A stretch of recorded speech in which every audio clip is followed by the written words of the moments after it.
Engineer علی مرزا صاحب نے ایک ویڈیو میں 4 لوگوں کو کہا کہ یہ میرے 4 یار ہیں، ان کے گمراہ ہونے پر کوئی کلام نہیں ہے، یعنی ان کی نظر میں کوئی بھی مسلمان نہیں ہے، اور ان کی تحقیق کے مطابق یہ خود بھی گمراہ ہیں، کیونکہ آج یہ ایک بات کہتے ہیں اور کل اپنی بات کے خلاف ہی دوسری بات کہتے ہیں۔ لیکن یہ بندہ دین کے نام پر گزشتہ 1 عشرے سے زیادہ عرصہ ہو گیا غالباً بات کر رہا ہے، لیکن ہر طرف سے ذلت اور رسوائی اس کا مقدر بن چکی ہے۔ اب آپ سوچئے، بینگ اے مسلم میری عوام الناس سے گزارش ہے کہ ایک بندہ کتنا جری ہو گیا کہ 4 یار کس کے تھے؟ نبی کریم صلی اللہ علیہ وسلم کے۔ ہمارے عرف میں جو اصطلاح ہے، حضرت سیدنا صدیق اکبر، عمر فاروق اعظم، عثمان غنی اور علی المرتضیٰ شیر خدا رضی اللہ عنہ۔ وہ ویڈیو میں نے دیکھی ہے، مجھے ارسال کی گئی ہے، جس میں یہ بات کہی گئی اور بڑی دیدہ دلیری کے ساتھ۔ اب ایک بندہ یہ کہتا ہے کہ میرے بھی عشرہ مبشرہ ہیں، تو کیا آپ اپنے ان 10 لوگوں کو بشارت جنت دے رہے ہیں؟ ایک سوال یہ موصول ہوا کہ انجینئر علی مرزا صاحب نے ایک ویڈیو میں 4 لوگوں کو کہا کہ یہ میرے 4 یار ہیں، اور اب تو عشرہ مبشرہ بھی ہو چکے ہیں۔ تو یہ جو 2 اصطلاحات ہیں، 4 یار اور عشرہ مبشرہ، یہ اپنے لیے استعمال کی جا سکتی ہیں یا نہیں؟ دیکھیں، جن کا آپ نے ذکر کیا ہے سوال میں، ان کے گمراہ ہونے پر کوئی کلام نہیں ہے، یعنی ان کی نظر میں کوئی بھی مسلمان نہیں ہے، اور ان کی تحقیق کے مطابق یہ خود بھی گمراہ ہیں، کیونکہ آج یہ ایک بات کہتے ہیں اور کل اپنی بات کے خلاف ہی دوسری بات کہتے ہیں۔ اسی لیے آپ دیکھ لیجئے کہ جو بندہ دین کی خدمت کرتا ہے تو وہ مسلمانوں میں مشہور و معروف ہوتا ہے نیک نامی کے ساتھ، جیسے ہمارے اکابرین تھے۔ لیکن یہ بندہ دین کے نام پر گزشتہ 1 عشرے سے زیادہ عرصہ ہو گیا غالباً بات کر رہا ہے، لیکن ہر طرف سے ذلت اور رسوائی اس کا مقدر بن چکی ہے، اور اب تو چھوٹے چھوٹے بچے اور بچیاں بھی اسے بات بات پر ذلیل و رسوا کر رہے ہیں اسی کی باتوں کے تناظر میں۔ اب آپ سوچئے، بینگ اے مسلم میری عوام الناس سے گزارش ہے کہ ایک بندہ کتنا جری ہو گیا کہ 4 یار کس کے تھے؟ نبی کریم صلی اللہ علیہ وسلم کے۔ ہمارے عرف میں جو اصطلاح ہے، حضرت سیدنا صدیق اکبر، عمر فاروق اعظم، عثمان غنی اور علی المرتضیٰ شیر خدا رضی اللہ عنہ۔ وہ 4 یار کی اصطلاح کس کے لیے ہے؟ نبی کریم صلی اللہ علیہ وسلم کے لیے۔ ایک عام مسلمان کو آپ پکڑ کے پوچھئے کہ 4 یار سے کیا مراد ہے، تو وہ کہے گا رسول اللہ صلی اللہ علیہ وسلم کے 4 خلفائے راشدین رضی اللہ عنہم۔ اب یہ کتنی جرت کی بات ہے کہ آپ اس اصطلاح کو اپنے لیے استعمال کر رہے ہیں۔ وہ ویڈیو میں نے دیکھی ہے، مجھے ارسال کی گئی ہے، جس میں یہ بات کہی گئی اور بڑی دیدہ دلیری کے ساتھ کہی گئی۔ دوسری بات، عشرہ مبشرہ۔ کسی کو آپ سوال کیجئے کہ عشرہ مبشرہ سے کیا مراد ہے، تو فوراً تبادر ذہنی کیا ہوگا؟ وہ 10 صحابہ کرام رضی اللہ عنہم جنہیں نبی کریم صلی اللہ علیہ وسلم نے بشارت جنت عطا فرمائی۔ اب ایک بندہ یہ کہتا ہے کہ میرے بھی عشرہ مبشرہ ہیں، تو کیا آپ اپنے ان 10 لوگوں کو بشارت جنت دے رہے ہیں؟ اصطلاح کا تو یہی مطلب ہے، اور اگر آپ یہ کر رہے ہیں تو یہ دعویٰ کس طرف لے کر جا رہا ہے، اس کی وضاحت آپ خود کیجئے۔ تو میری گزارش یہ ہوگی کہ ایسے لوگوں سے جو ناقص العقل والدین ہیں، اب آپ کہیں گے کہ جی آپ نے انہیں ناقص العقل کیوں کہا، ناقص الدین کیوں کہا؟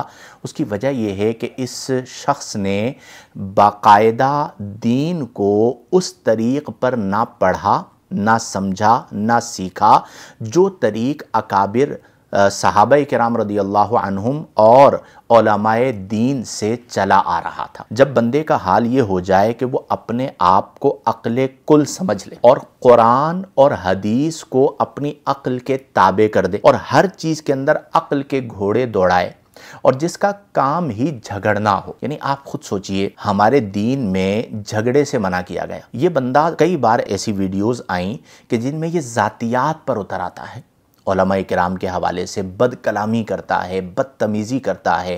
ایک عالم کی یہ زبان ہو سکتی ہے؟ نبی کریم صلی اللہ علیہ وسلم نے ایک حدیث مبارکہ میرے ذہن میں آ رہی ہے، آپ نے فرمایا کہ اِنَّ أَبْغَضَ الرِّجَالِ إِلَى اللَّهِ الْأَلَدُّ الْخَصِيمُ۔ لوگوں میں اللہ کی بارگاہ میں جو سب سے ناپسندیدہ شخص ہے وہ کون ہے؟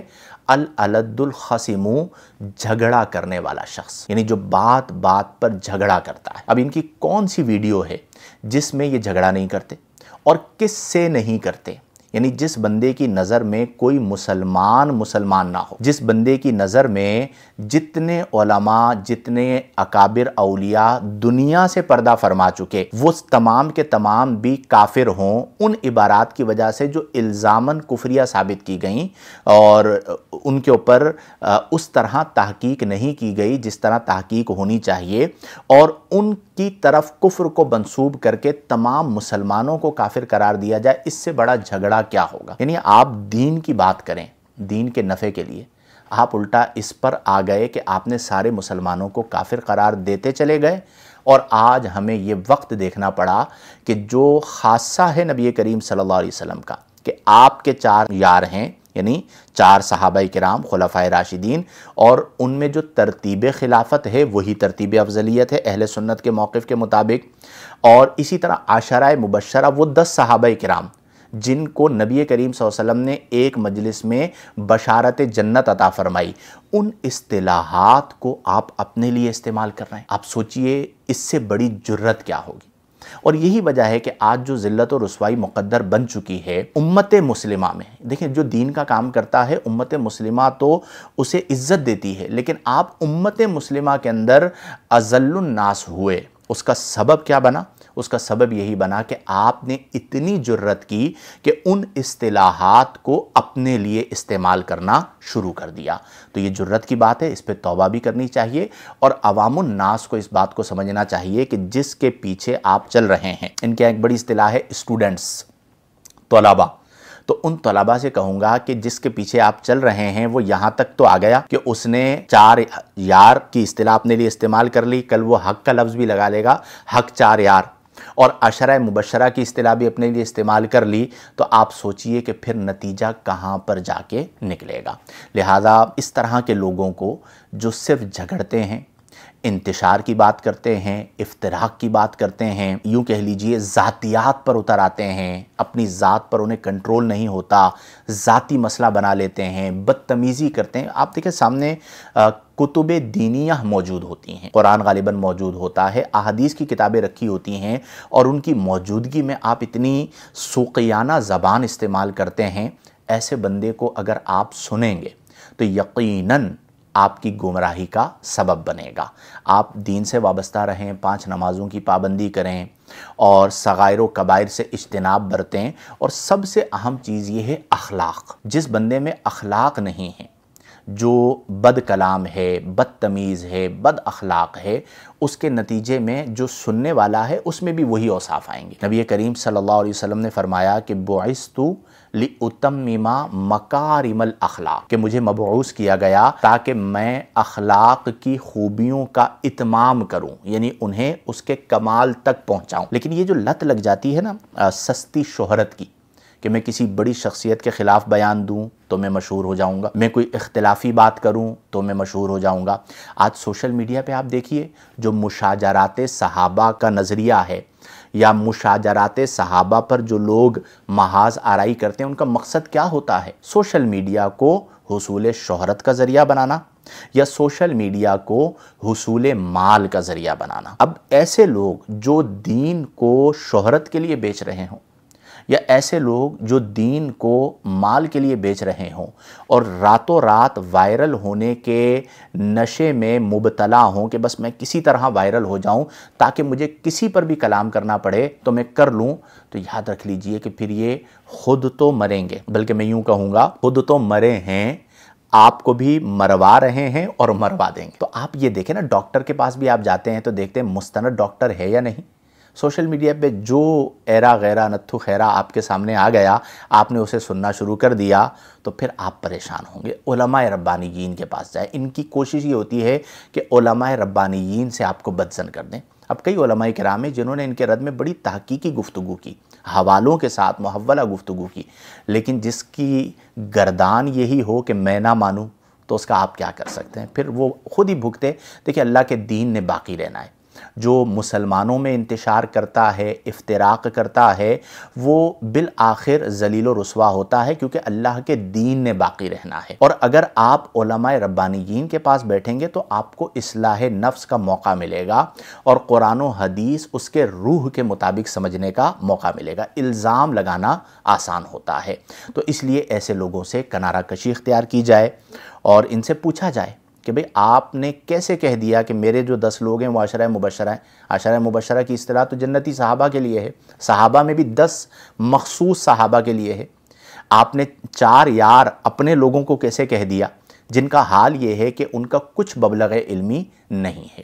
اللہ تعالیٰ ایسے لوگوں کو میں دعا کرتا ہوں کہ ہدایت عطا فرمائے، عقل عطا فرمائے، عقل سلیم اور قلب سلیم عطا فرمائے۔ میں بالعموم اس طرح کی گفتگو نہیں کرتا، لیکن یہ مجھے بہت برا لگا، یہ جو جملے میرے سامنے آئے اور وہ ویڈیو میں نے دیکھی تو پھر میں نے اس پر آج گفتگو کرنا مناسب سمجھا کہ میں اس سوال کو شامل کر لیتا ہوں، ورنہ اس طرح کے جو جری لوگ ہوتے ہیں، بد زبان، بدتمیز اور بد کلام لوگ ہوتے ہیں، میں ٹو بی ویری آنیسٹ انہیں مخاطب کرنا مناسب نہیں سمجھتا۔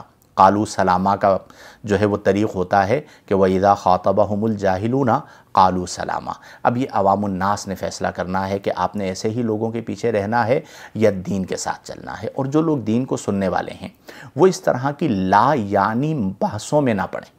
آپ دیکھیں کہ انہیں نماز کی فکر نہیں ہوتی، انہیں ذکر و اذکار کی فکر نہیں ہوتی، انہیں تلاوت قرآن کی فکر نہیں ہوتی، وہ بیٹھے ہوئے ہوتے ہیں کیڑے نکالنے کے لیے، مطلب اصطلاحاً لفظ استعمال کر رہا ہوں، تنقید کرنے کے لیے۔ تم نے یہ کہا تھا، اس کا یہ جواب ہے، اس نے یہ کہا، اس کا یہ جواب ہے۔ یعنی نوبت یہاں تک آتی ہے العیاذ باللہ کہ گالیوں پر اتر آتے ہیں، الزامات پر اتر آتے ہیں، بد کلامی پر اتر آتے ہیں۔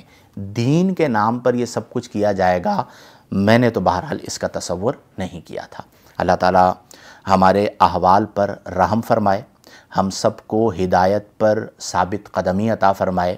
جو لوگ سبب فتنہ بنتے ہیں، مسلمان کو کافر بنا، دین کا کام کیا تھا؟ کافر کو مسلمان بنانا، اب عکس ہو گیا ہے، یہ مسلمانوں کو کافر بنا رہے ہیں اور ان لوگوں پر فتوے لگا رہے ہیں جو 400 سال 500 سال پہلے دنیا سے تشریف لے گئے، ان کی کتابوں میں الحاقات کر دیے گئے، اس کے باوجود نہیں ماننے کو تیار۔